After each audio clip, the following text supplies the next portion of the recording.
মরিচের চারা হাইব্রিড। আসসালামু আলাইকুম এভরিওয়ান। আমার কাকা এই যে মরিচের বই একা একাই নিরাইতেছে। কাকা মরিচের এই চারার বয়স কতদিন?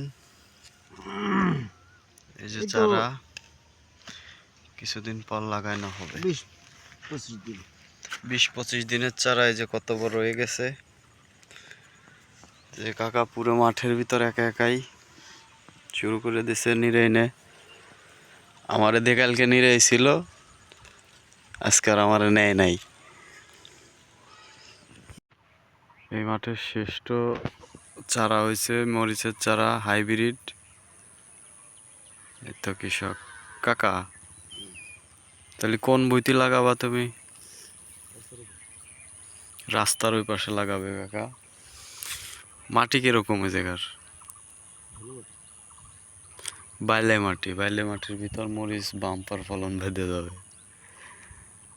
কি কি স্প্রে করো কাকা? ক্যারাইটে স্প্রে করো, কলায় যা যা দিছো বুঝছো।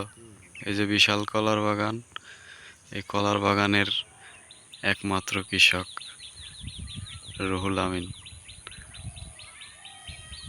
কাকা। ফেসবুকে ছাড়বো না ইউটিউবে ছাড়বো?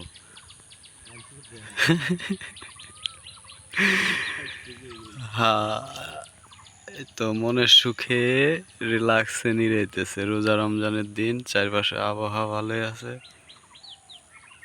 ঠিক আছে। পুরো মাঠ ফসলে ভরা।